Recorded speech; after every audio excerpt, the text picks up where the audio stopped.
तो इस मूवी के स्टार्ट में हम बहुत से लोगों को माइनिंग यानी खुदाई करके जाता देखते हैं। ये गोल्ड माइन थी, यानी यहाँ से सोना निकाला जाता था। इस माइन का मालिक भी अपने बेटे के साथ यहाँ काम करने के लिए आता है। बातों ही बातों में उसके बेटे ने बताया कि वो काम करने के लिए अपने टूल्स तो घर ही भूल आया, जिन्हें घर से वापस लेने के लिए वो पीछे की तरफ मुड़ा है तो एकदम से किसी अजीब सी ताकत ने उसे खींच लिया। उसके चिल्लाने की आवाज सुनकर उसके डैड भी उसके पीछे भागे उसे बचाने के लिए, लेकिन उसी ताकत ने उसके डैड को भी मार गिराया और हमें बस एक क्रिएचर की चिल्लाने की आवाज़ें सुनाई दी। सीन कट होता है और काफी सालों बाद हम एरियान नामी एक लड़की से मिलते हैं। वो उसी एक्सीडेंट पर रिसर्च कर रही थी जिस एक्सीडेंट में माइनिंग के दौरान हजारों लोग मारे गए थे। इस एक्सीडेंट की असल वजह अभी तक कोई नहीं जान पाया था, लेकिन उस वाक़ये के बाद वहाँ पर माइनिंग का काम बंद कर दिया गया था। यहाँ तक कि अब तो वो जगह मैप्स पे भी नहीं मिलती थी, क्योंकि माना जाता है कि उस जगह की 70% पॉपुलेशन उसी दिन मारी गई। एरियन ये सारी इंफॉर्मेशन इसीलिए इकट्ठी कर रही थी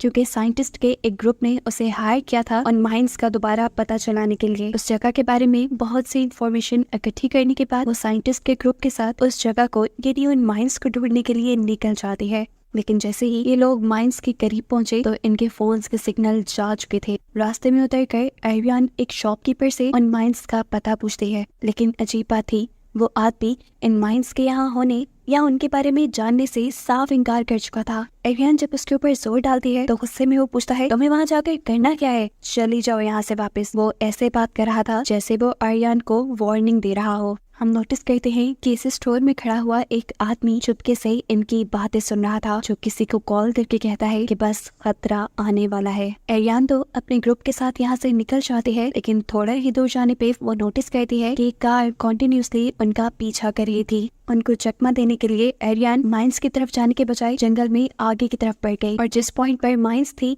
पीछा करने वाला आदमी उस पॉइंट पे रुककर फिर वापस चला गया। एरियन ने अपने ग्रुप को बताया, असल में सिर्फ वो यही जानने के लिए आया था कि क्या हम माइंस की तरफ तो नहीं जा रहे। उसका आगे वापस जाते ही ये लोग पीछे माइंस की तरफ बढ़ जाते हैं, ये देखे बगैर कि माइंस के रास्ते में एक बहुत बड़ा डेंजर का बोर्ड लगा हुआ था। फाइनली ये लोग माइंस की एंट्रेंस तक भी पहुंच गए, जिसके गेट में हाई वोल्टेज करंट तोड़ रहा था। यानी यहाँ से गुजरना इतना आसान नहीं था, लेकिन एरियन अपने ग्रुप के लिए यहाँ पर भी एक रास्ता बना लेती है। एक टूटे हुए दरख्त के ऊपर रस्सी डालते हुए ये लोग माइंस के अंदर चले जाते हैं। यहाँ तक पहुँचते हुए इन्हें शाम हो चुकी थी, लेकिन फिर भी साइंटिस्ट यहाँ से कुछ सैंपल्स कलेक्ट करते हैं। बाद में इस जगह पर कैंप लगाते हैं और फिर इस जगह पर मौजूद एक ही दम से सारी हिल्स के गायब होने के पीछे के राज के बारे में बात करने लगे। एक साइंटिस्ट का ख्याल था कि ये जमीन के नीचे टेक्टोनिक प्लेट्स के हिलने की वजह से हुआ होगा, जबकि दूसरे साइंटिस्ट का मानना था कि यहाँ बहुत बड़ा सिंक होल बन गया होगा। लेकिन तीसरे साइंटिस्ट का ख्याल था कि इस सब के पीछे यूएस गवर्नमेंट है,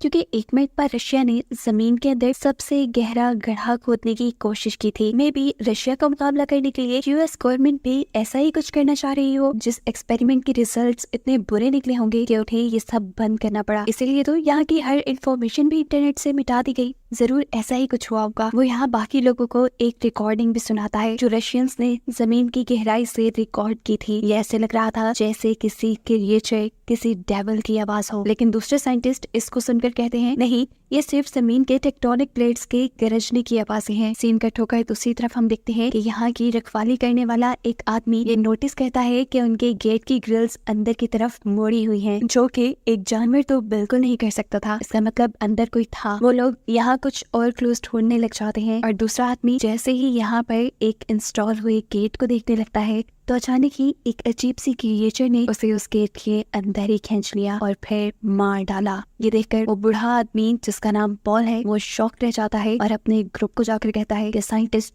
जो अभी इस जगह आए हैं उन्हें अभी के अभी यहाँ से बाहर निकालो। साफ मतलब था कि यहाँ के रहने वालों को ये बात मालूम थी कि इस जगह पर यानी माइंस के अंदर साइंटिस्ट आए हुए हैं। सुबह होने पर साइंटिस्ट अपनी रिसर्च शुरू कर देते हैं। देखने पर उन्हें पता चलता है कि इस जगह पर बहुत सारे मेगाफोन्स और स्टूडियो फॉर्म लगे हुए हैं, जिसमें से मेगाफोन्स बारीक बारीक आवाजें रिकॉर्ड करने, जबकि स्टूडियो फॉर्म साउंड प्रूफिंग के लिए इस्तेमाल होता है। थोड़ा आगे बढ़ने पर उन्हें जमीन के नीचे एक ग्रिल दिखती है, जिसके नीचे से बहुत सा धुआं आ रहा था। इससे पहले कि ये लोग इस धुएं के सैंपल इकट्ठे करते, यहाँ उन्हें वही कार दिखाई देती है जो पिछले दिन उनका पीछा भी कर रही थी। इस कार को देखकर ये सब लोग छुप जाते हैं। और कार के बाहर जाने के बाद ये लोग अपना काम दोबारा स्टार्ट करते हैं। एरियन अब इन सबसे कहती है, आप लोगों को जो भी करना है जल्दी करना होगा, क्योंकि लोकल्स हमारे बारे में जानते हैं कि हम यहाँ हैं, वो किसी भी टाइम हमें पकड़ लेंगे और हमें यहाँ से जाना पड़ेगा। बातों के दौरान ये लोग चल पे रहे थे और फाइनली अब इन्हें एक ऐसा घर दिखाई देता है जो दिखने में भी काफी नया लग रहा था और ऐसा भी लग रहा था कि जैसे यहाँ कोई रहता हो, लेकिन अभी इन्हें यहाँ कोई नजर नहीं आया। ये लोग एक कैमरे के जरिए इस कमरे को रिकॉर्ड करने लग गए थे और तभी यहाँ इन्हें बहुत सी और गैस के सैंपल्स नजर आए। उन्हें लगने लगा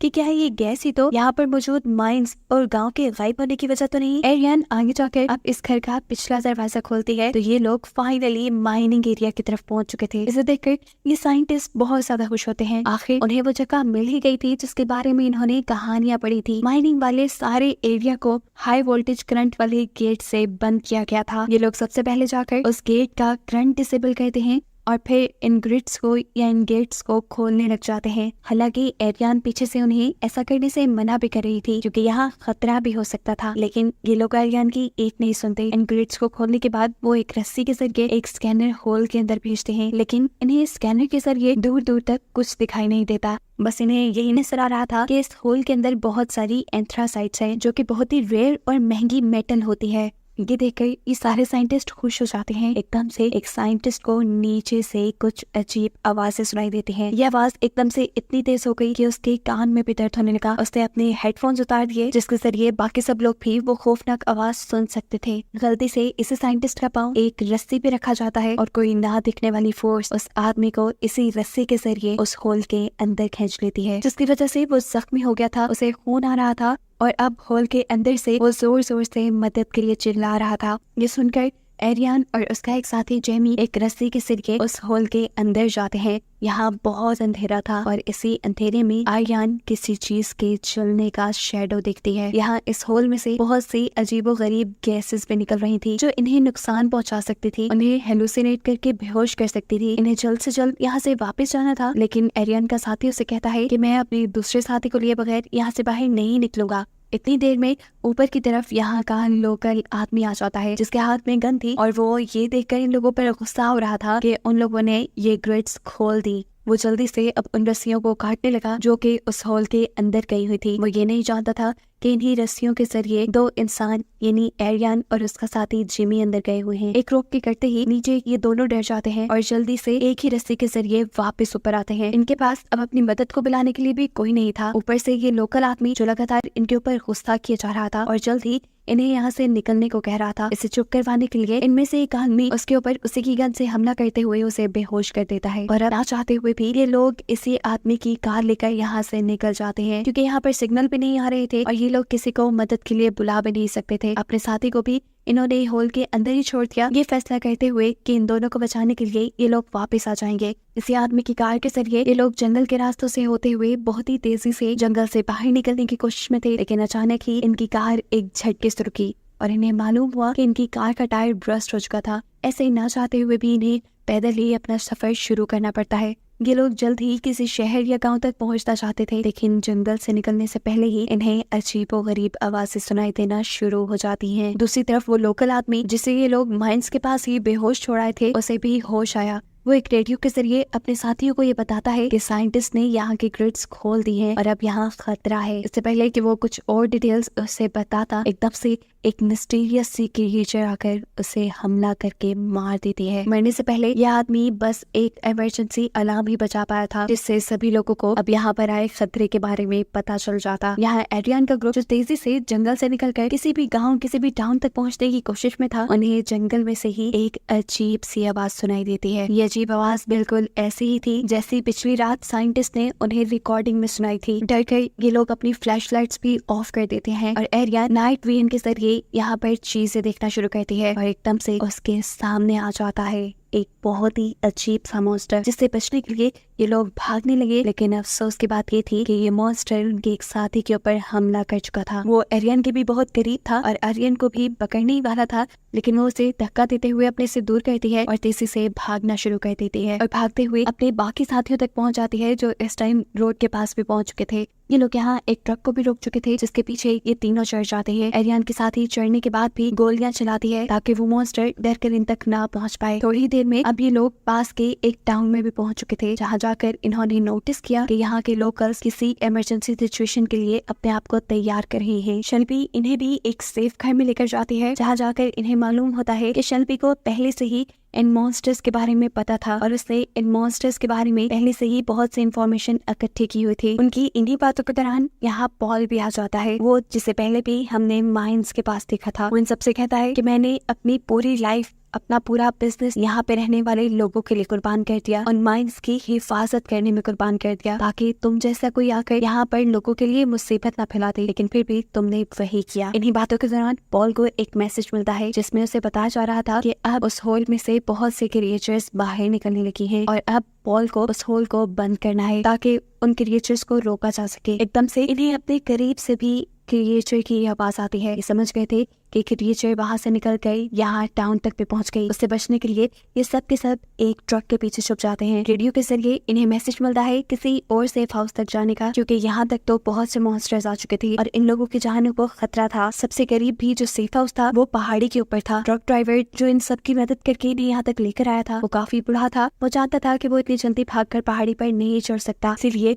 वो अपने आप को वॉलंटियर करने का फैसला करता है। वो सबको यहाँ से भाग जाने को कहता है और खुद मॉन्स्टर्स को डिस्ट्रैक्ट करने के लिए यहीं खड़ा रह जाता है। यहाँ इन लोगों के हाथ से वो एक अजीब सी बॉम्ब नुमा चीज पे ले लेता है और क्रिएचर्स के पास जाकर उसे ब्लास्ट कर देता है, जिसकी वजह से सभी क्रिएचर्स के साथ साथ वो भी जलकर मारा गया था। दूसरी तरफ ये पूरा ग्रुप भी अब दूसरे सेफ हाउस में पहुंच चुका था। एरियन की साथी ने उन्हें बताया था कि इन्हें अब बिल्कुल खामोश रहना है, जिससे मॉन्स्टर इनका पता नहीं चला पाएंगे। ये सब तो बहुत खामोश रहने की कोशिश कर रहे थे, लेकिन एकदम से उनकी रेडियो से निकलने वाली आवाज इस क्रिएचर को अट्रैक्ट कर देती है, जो क्रिएचर इनके इस सेफ हाउस के बाहर ही थी, जो भी अब इस घर के अंदर आ गई। और ये लोग इस क्रिएचर से बचने के लिए एक दूसरे रूम में चले गए। जिसके बाद ये मॉन्स्टर को डिस्ट्रैक्ट करने के लिए दूसरी तरफ एक प्लेट फेंकते हैं और फिर खुद पीछे के कमरे में जाकर दरवाजा बंद कर लेते हैं। लेकिन यहाँ मॉन्स्टर भी इन्हें सेंस कर चुका था। वो एक ही पंच मारते हुए ये दरवाजा तोड़ देता है और दूसरा पंच वो मारता है जिमी को। जिमी जोर से जमीन पे गिरता है। उसके फ्लोर पे गिरने की वजह से नीचे फ्लोर टूट चुका था और ऐसे इन्हें यहाँ एक सीक्रेट टनल दिखाई दी। ये लोग अपनी जान बचाने के लिए तेजी से इसके अंदर चले और भागते हुए इसी टनल के जरिए वो एक गार में पहुंचे। अपने पीछे ये मॉन्स्टर्स की आवाजें सुन पा रहे थे, इसीलिए एरियन के साथ ही इनसे कहती है, मैं क्रिएचर को डिस्ट्रैक्ट करने के लिए यहाँ से रुकती हूँ, आप सब भागते रहे। भागते हुए फाइनली इन तीनों को यहाँ से निकलने का रास्ता मिल जाता है, जिसके ऊपर फेंस लगी हुई थी, जिसे ये लोग तोड़कर बाहर आ गए। लेकिन अब इनके सामने और भी बहुत सारे मॉन्स्टर्स थे, जिनको मारने के लिए यहाँ पर एरियन का दूसरा साथी एक ग्रेनेड निकाल लेता है। इससे पहले कि वो यहाँ पर ग्रेनेड ब्लास्ट करता, मॉन्स्टर ने उसे पकड़ लिया। उसके हाथ में पकड़ा हुआ ग्रेनेड भी फिर ब्लास्ट हो गया, जिससे मॉन्स्टर्स के साथ साथ वो खुद भी मारा गया। अब एरियन और उसका एक ही साथी बचा था। इनके पास कोई और चॉइस नहीं थी सिवाय इसके कि ये लोग भागते रहे। तेजी से भागते हुए इन्हें अचानक से अपनी स्पीड कम करनी पड़ी, क्योंकि आगे रास्ता बहुत तंग था। एरियन आगे बढ़ती जा रही थी, लेकिन उसके दूसरे साथी से यहाँ से चला नहीं जा रहा था। उसे बहुत ज्यादा एक्सॉशन हो रही थी, सांस लेने में मसला आ रहा था, तबीयत बिगड़ रही थी, साथ ही साथ उसे गम भी था, क्योंकि ऐसे लग रहा था कि ये जो कुछ भी हो रहा है उसकी वजह से ही हो रहा है। और ये सच भी था। वो यहाँ दुख में एरियन को सब कन्फेस कर देता है कि ये सब उसकी वजह से है। वो यहाँ किसी साइंस एक्सपेरिमेंट के लिए नहीं आया था। सच तो ये था कि वो यहाँ एक कंपनी के लिए आया था, जो उसे बहुत सारे पैसे दे रही थी एंथ्रासाइट लाने के लिए, यानी वो मेटल लाने के लिए जो सिर्फ इसी जगह से मिल सकता था, और उसे वो यहाँ मिल भी गया था। ये सुनकर एरियन को यहाँ दुख तो हुआ, लेकिन वो इस टाइम उसे कुछ कह नहीं सकती थी। वो उसे यहाँ हौसला देती है और उसे कहती है कि गलतियां सबसे हो जाती हैं, मेरे से भी हुई थी। एक मर्तबा हिमालय के पहाड़ों पे से मैंने अपने क्लाइंट को मरने दिया, क्योंकि उस टाइम मुझे अपनी जान बचानी थी। वो अब दोबारा उसे यहाँ से निकलने के लिए हिम्मत देने की कोशिश करती है, लेकिन अब वो अपनी सारी उम्मीदें खो चुका था। तब एरियन कहती है, अच्छा ठीक है, अभी मैं यहाँ से जा रही हूँ, लेकिन मैं वादा करती हूँ मैं तुम्हें लेने यहाँ वापस जरूर आऊंगी। सीन कट होकर दूसरी तरफ हमें टाउन का सीन दिखाया जाता है, जहाँ पर बहुत सारे लोग कंट्रोलर लेकर खड़े हुए थे। इन कंट्रोलर्स के जरिए ये लोग उन मेगाफोन्स को चलाते हैं, जिन मेगाफोन्स को हमने माइंस के अंदर जगह जगह लगे हुए देखा था। ये चलाने का मकसद ये था कि मेगाफोन से अट्रैक्ट होकर ये सारे के सारे मॉन्स्टर्स माइंस के अंदर चले जाएं और फिर ये लोग माइंस को तबाह कर देंगे, जिससे ज्यादा से ज्यादा मॉन्स्टर्स मारे जाएंगे। यहाँ आर्यन भी जो ऊपर जमीन तक पहुंच चुकी थी, वो भी अपने करीब गोलियों की आवाजें सुनकर उनकी तरफ भागना शुरू कर देती है। क्योंकि वो जानती थी कि वहाँ पर इंसान होंगे, लेकिन इतने में ही उसका सामना हो गया एक मॉन्स्टर से। मॉन्स्टर उसे देख नहीं पाया था, इसलिए वो बिना शोर किए यहाँ गन के अंदर ही छुप गई। और जब उसे लगा कि वो क्रिएचर यहाँ से जा चुका है, तो वो उस गन के ढेर से बाहर आ गई, ये जाने बगैर कि मॉन्स्टर अभी उसके पीछे ही था, जिसने उसके ऊपर हमला करके उसे बेहोश कर दिया। उसे जब होश आया तो वो एक केव के अंदर थी। उसके पास उसकी मरी हुई साथी भी लेटी थी यहाँ, और उनके सामने एक बहुत बड़ा सा मॉन्स्टर भी था। एरियन जब हिलने की कोशिश करती है तो एकदम से पैनिक हो जाती है, क्योंकि अब वो हिल नहीं पा रही थी और वो समझ चुकी थी कि वो पैरालाइज हो गई। वो तेजी से इधर उधर हिलने की कोशिश कर रही थी और उसकी हिलजुल ने यहाँ मॉन्स्टर को गुस्से में डाल दिया। मॉन्स्टर चिल्लाई तो उसकी आवाज सुनकर एरियन एक और मरतबा बेहोश हो गई। दोबारा उसे होश आया तो वो अपने बाकी दोनों साथियों के पास थी, जो दोनों हैरानकुन तौर पर बिल्कुल सही सलामत उससे बात कर पा रहे थे। उनमें से एक एरियन को एक ग्रेनेड देने की कोशिश करता है, जबकि दूसरा साथी एरियन को बताता है कि ये सारे मॉन्स्टर्स एक स्पीशीज है, पूरी एक कॉलोनी है यहाँ इन मॉन्स्टर्स की, जो बिल्कुल आर्ट्स की तरह रहते हैं। उनकी इन्हीं बातों के दौरान एकदम से एक बहुत बड़ी सी क्रिएचर आती है और एरियन के एक साथी को उठाकर अपनी मॉन्स्टर क्वीन को खिला देती है, जिसके बड़े बड़े दांतों ने एक सेकंड नहीं लगाया था उसको निकलने में। जिस टाइम क्रिएचर सब कर रही थी, एरियन ने आगे बढ़कर यहाँ से ग्रेनेड उठाने की कोशिश की, लेकिन इस चक्कर में क्रिएचर ने उसे भी पकड़ लिया ताकि वो उसे खा पाए। लेकिन इससे पहले कि वो एरियन को अपना खाना बना लेती, यहाँ उसका दूसरा साथी अपने फोन पे अलार्म चला देता है, जिसकी वजह से मॉन्स्टर का ध्यान भटक जाता है और ऐसे मौका पाते ही एरियन उस मॉन्स्टर को इनके मुंह में ग्रेनेड फेंक देते हैं, जिसके चलते एक ही सेकंड में ये मॉन्स्टर क्वीन मारी गई और ऐसे एरियन और उसके साथी की जान बच गई। ये दोनों तेजी से यहाँ से निकल के भागे, जबकि अब बाकी मॉन्स्टर्स इनके पीछे थे। फाइनली इन्हें अब यहाँ पर एक रस्सी भी दिखी, जिसके ऊपर चढ़कर आर्यन तो जमीन के ऊपर वापस आ गई, लेकिन उसका साथी नहीं। वो बहुत ही आहिस्ता आहिस्ता इस रस्सी के ऊपर चढ़ा था और ऐसे ही एक मॉन्स्टर भी उस रस्सी के ऊपर चढ़ जाता है, जिससे बचने के लिए ये आदमी उस मॉन्स्टर को ही स्टैप करके मार चुका था।